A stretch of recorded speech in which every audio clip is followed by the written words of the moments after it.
everyone for coming along. It's been a long, hard road to get here. And as I've said today, advocacy is not a sprint, it's a marathon. We're only halfway through that marathon right now. And I'd like to acknowledge the great support of the Prime Minister and the Honourable Minister for Health, Greg Hunt, here today. I'd like to invite the Prime Minister, Scott, to say a few words to you all today. Please come. Thanks, Julie.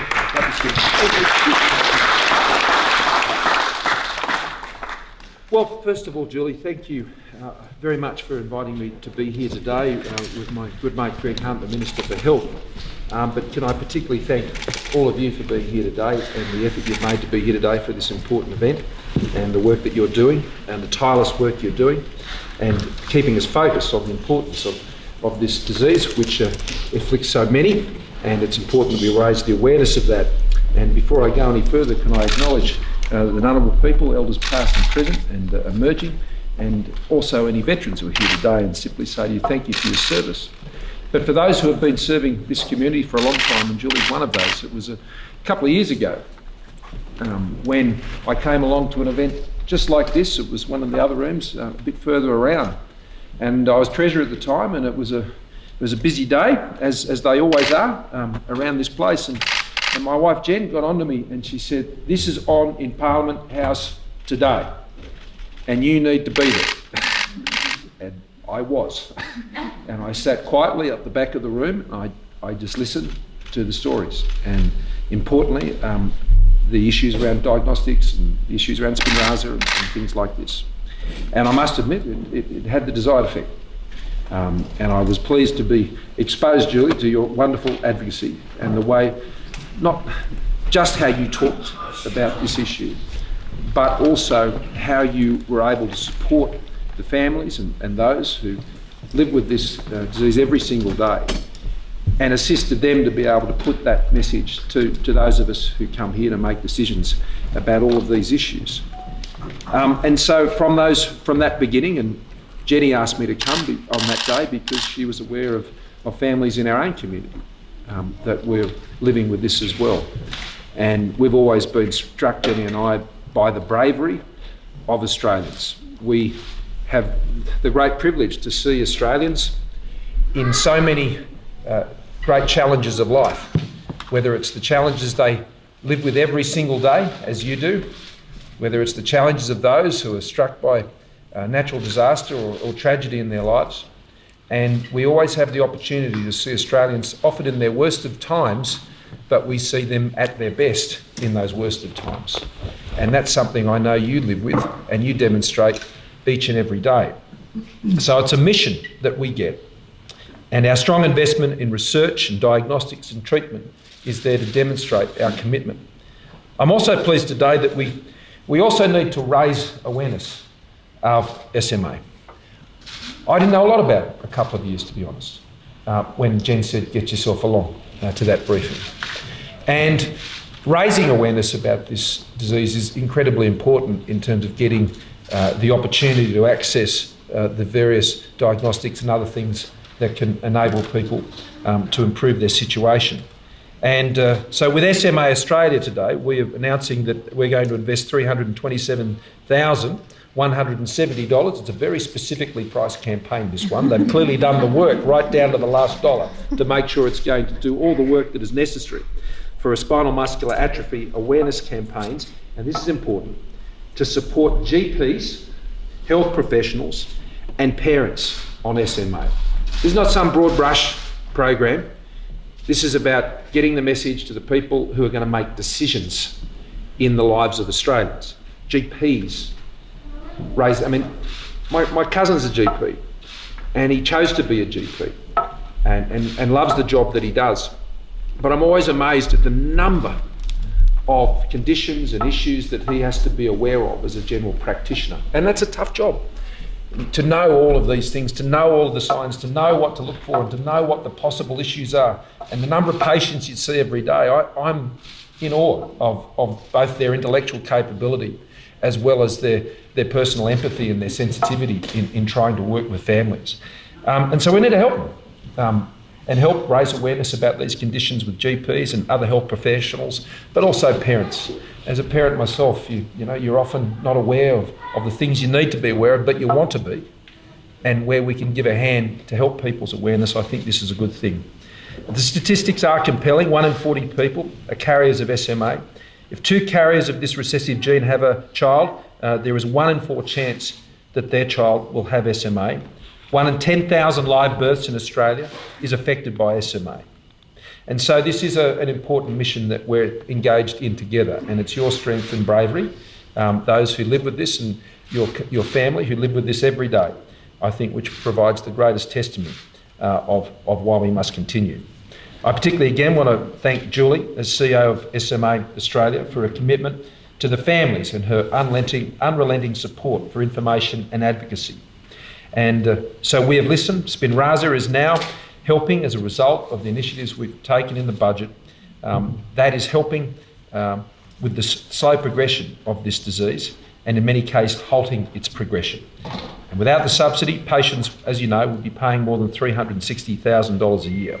And since coming to government, we've subsidised around $10.6 billion in affordable medicines as part of the PBS, and we're going to keep doing this. But another major leap forward has been the $500 million Genomics Health Futures mission, funded through the Medical Research Future Fund, which is going to help Australians live longer and better through genomics technology. And the first project, which we spoke about at the post-budget event, which we were at a couple of years ago with Greg and I together, was Mackenzie's mission, with $20 million invested over 3 years to screen couples before they conceive or an early pregnancy for genes associated with conditions like SMA. And this research will give parents the information they need to start a family and ensure they have the best access to treatment. So when it comes to the PBS and others, you've asked me today about Spinraza and others, we will always act on the advice as it's provided to us by the medical professionals which sit on the board and provide that advice to the Health Minister for the listing of drugs. We will always take that action. And we will work closely with them, and we look forward to receiving their advice on these issues and being able to take that action as and when they advise. That's the appropriate process that ensures that they can look at all the conditions and they can take the action. But be assured, that recommendation is made, we will act immediately. And you've seen us do that already when it comes to Spinraza in the other cases where we're able to provide that support. In concluding, I want to thank someone I'm about to introduce, and that's Greg Hunt, who's an outstanding Health Minister.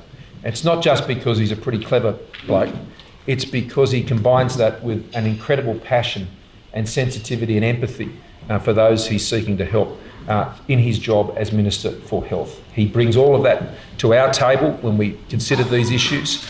He's able to explain it in quite precise detail to all of us, and his command of that detail, I think you'd be very pleased to know, is being conveyed to his Cabinet colleagues. So Greg, I want to commend you for the work you're doing here, working not only with this wonderful community, but with so many others who depend on you and on me to be able to follow through. So please thank Greg Hunt and welcome him. Thank you. Thanks very much to the PM. He's a good warm-up act.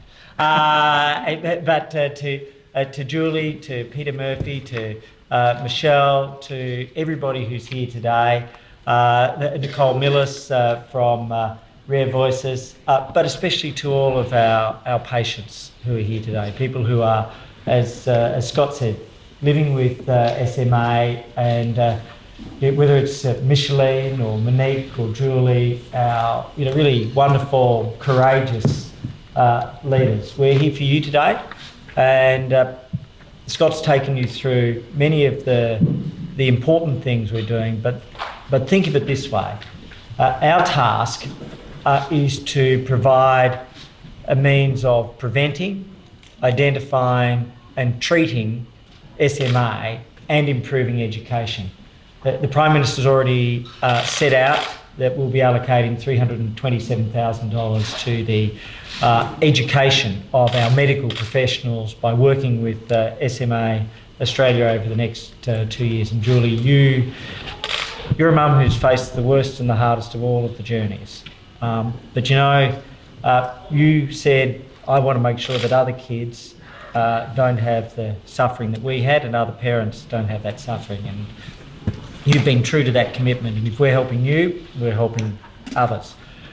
Secondly, the early diagnosis and the prevention, as the Prime Minister said, is absolutely critical.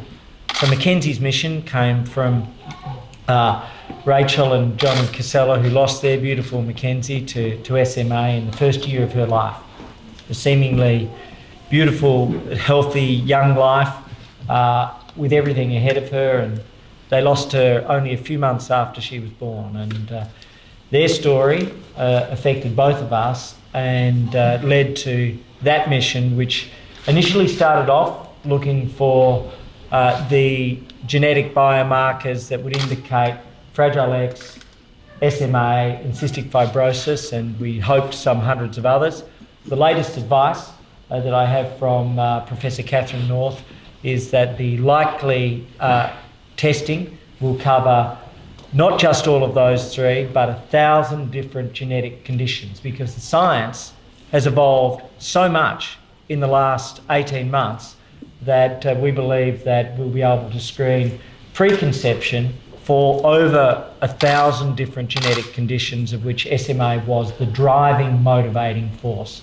And that then allows the parents to have preconception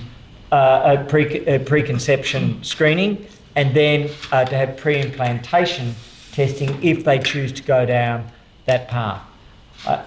I see Trevor over here, Trevor who has and continues to serve Australia, and who lost his beautiful son, I think, 11 years ago. And he, along with other parents of children who are still with us, such as Matilda, came and saw us. And I understand Matilda is doing well in her treatment. And so then the next phase is the treatment that we can offer.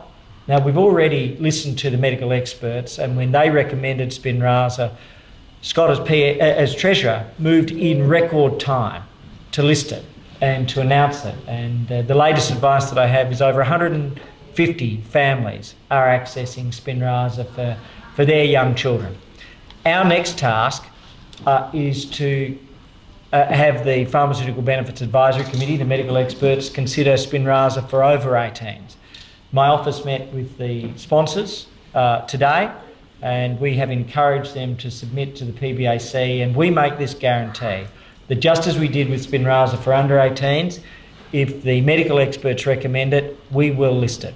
And we've had very good relations with the company, and I hope and I pray and I now believe that they will make a recommendation. So we're encouraging them too. Julie, you and this amazing team here, you keep encouraging them too, and if we can get that evidence to the medical experts, then their job is to assess and our job is to list, and we will do that.